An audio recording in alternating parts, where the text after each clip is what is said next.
My name is Tiffany. I'm here today for the BLD program. I am a trainee at Pinsent Masons. I helped and gave a talk on interview preparation tips and have also assisted in reviewing CVs during the workshop now. It's going really well. The students here are really great.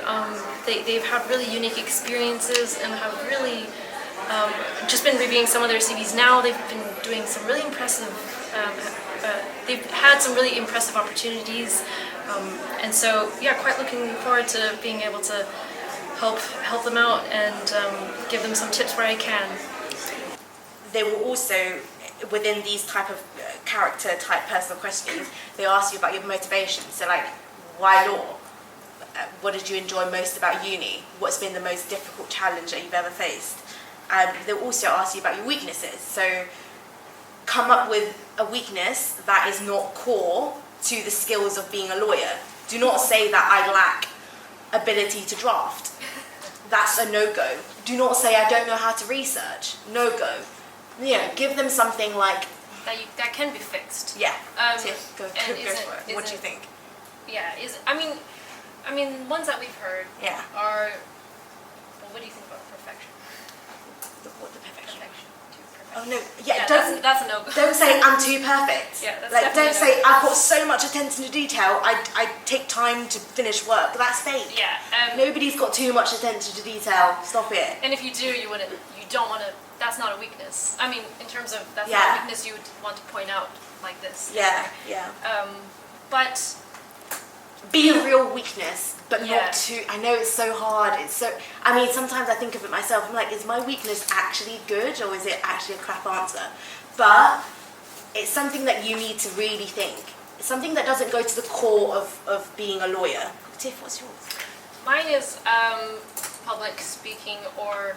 Which I think you're fine with. No, but actually it's a weakness. So it's ones that I can point to because I might be too soft-spoken at times. So that is a weakness in the context of being a lawyer because you don't want to be too soft-spoken. But obviously I'm not completely defunct in being able to speak. So it's something that I can work on in terms of being more outgoing, maybe more extroverted. But it's not like critical to being a lawyer. You have people who are more soft-spoken, and that's just life. Not everyone is super charismatic and outgoing, but that's an example of a weakness. And I've never had really negative comments about this as a weakness in terms of people saying that's too fake or that's too severe of a weakness. I think it's a good example. And I think, what about yours? For me, it's like, so basically, I paralegaled with Pinsent's at the start, and as a paralegal, you get given a task, and you're just told to finish the task.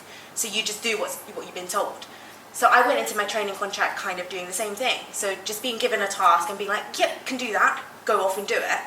And actually, I received feedback being like, Ty, did you think about what your task meant to the overall matter? Like, what's your understanding of the overall matter? And I was like, oh crap, like, I didn't even think about that. I just finished the task that you gave me. So having that kind of like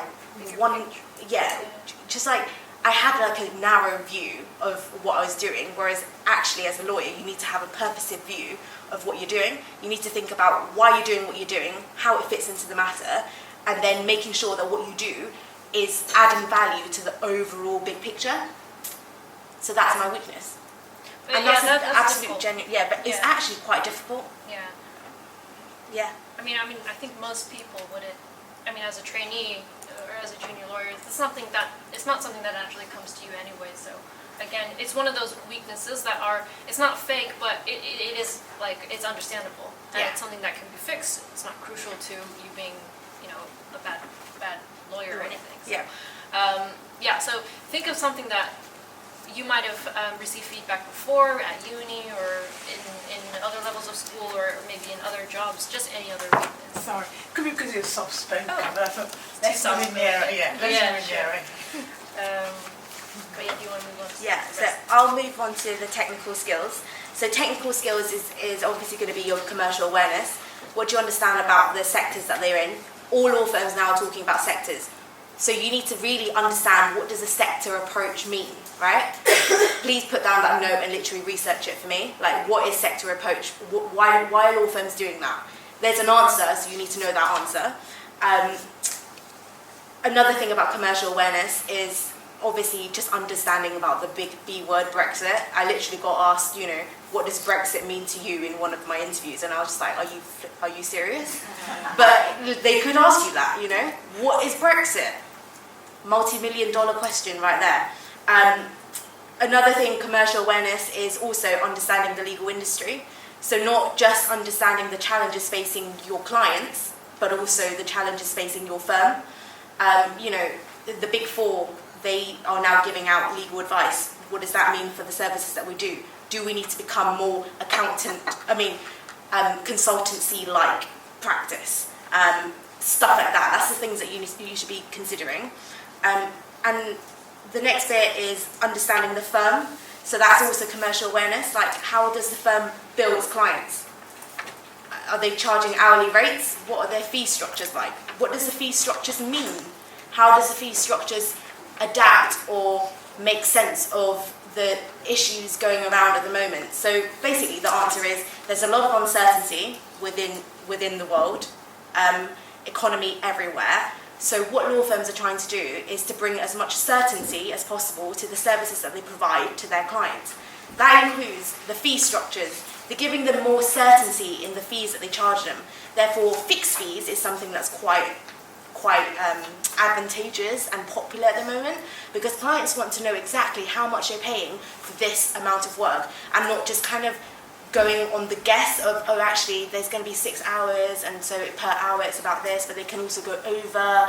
That's the kind of challenges that they're trying to deal with. So bringing some certainty to the service that we provide our clients, that's important. Then it's soft skills. Being able to talk through what you're interested in, other than the law. What are you like as a person, You're not just reading the black letter law every day. That's not your bedtime reading. What else are you interested in? Is it movies? Is it food? Is it whatever it could be? Have something that you're actually genuinely interested in.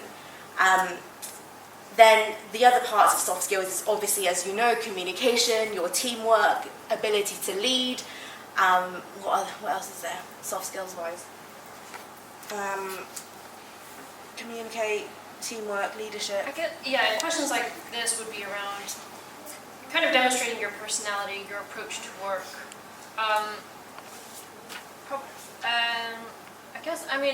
Questions along that time. When have you been in a team? When have you been in a leadership position? Yeah. Or if you haven't, it could be anything. If you were in a club or a society,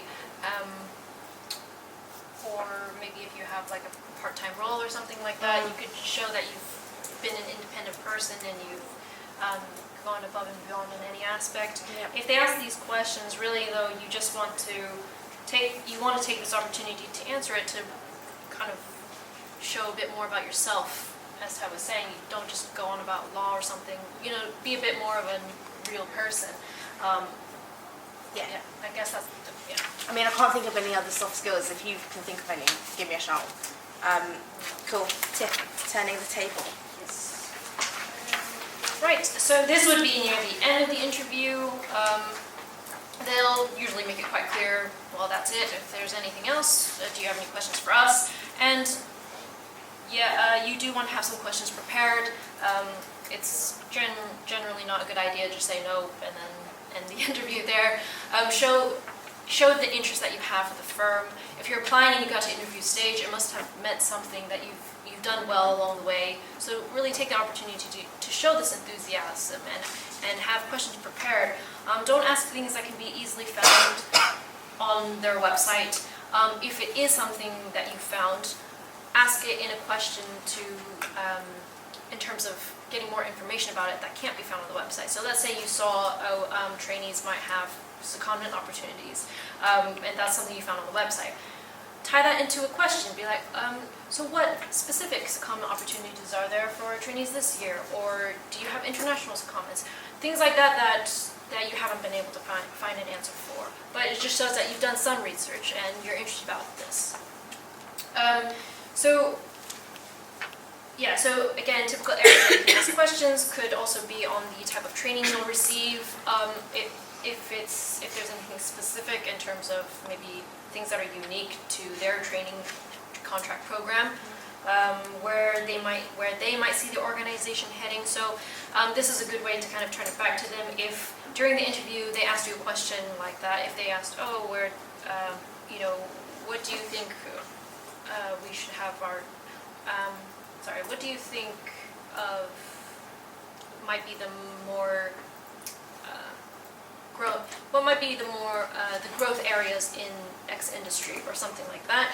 If you gave your answer during the interview, at the end you can tie that back and say, well, I gave my answer then, but I'd like to know what your opinion is about the growth strategy of the firm or something like that. But kind of flipping it back on them and see what their answer might be. I think that's a good way to get some natural questions. So it also doesn't look like you've just kind of memorized questions to always ask. And the main thing is to just make sure they are pertinent. You can ask about the partner themselves or whoever is interviewing you, questions about how they got to the firm, what they like about it, what they don't like, so the culture within the firm. That's actually my go-to question all the time. Why are you still here? What's keeping you here? What attracted you and what's keeping you here? And they're always like, oh my god, this is so interesting, because they really don't want to answer the question. Because it's something quite shocking to throw on them, but they always kind of go back to culture. But yeah, it's something that you can always ask, no matter who it is. Yeah, and it makes it more of a personal. Yeah, it makes you kind of stand out a bit, because you're showing interest in the person themselves rather than just the firm. So yeah. Do we have time to practice? Do we have time to practice? Okay, well, there's no... Oh, okay, right, so how many questions? Well, I guess it depends on time. But I guess why don't we just do one question? One, yeah. Per person. So just... Can you try and get into pairs if possible, or threes? Yeah, your handshake. Not in pairs. Yeah. And these are the questions that we always tend to get asked. And so we want you to kind of choose one and practice in your pair, and then be prepared to kind of feed back. Yeah, we'll just call on. We'll volunteer, or we'll just one or two pairs and ask for feedback. Yeah. So should we give them a minute? Can we give you a minute, 2 minutes? Yeah. Just make sure that both people have had a chance to speak, question each other and answer in response. Hi, my name's Ellen. I work here at Baker McKenzie in the graduate recruitment team. I've just had a great session with the students. We've been doing a CV and application workshop. So I've been sat with 2 students looking through their CV and giving them some kind of tips and hints. I'm a recruiter, so I spend a lot of time looking at applications, so I like to think I know what I'm talking about. And I've looked over a couple of their application forms for other law firms and just gone through it with them and kind of pointed out a couple of things that sometimes are obvious, but when you read the application form so many times, you can often kind of miss out on those points. So it's been it's been a really nice hour or so, and I met some great students at a networking lunch as well, and had some really good conversations. So I put like your name and then your address, then that, and then that takes up The table you have to share, and they will create you. I think it kind of works 2 or 3 to 1, not more than 3 to 1. That's how it's going to work. So you can choose the 3 that you're going to look at, and that will be your appraiser, right? You choose the 2 or 3. Yeah. Am I clear, or is there anything that's not? Okay.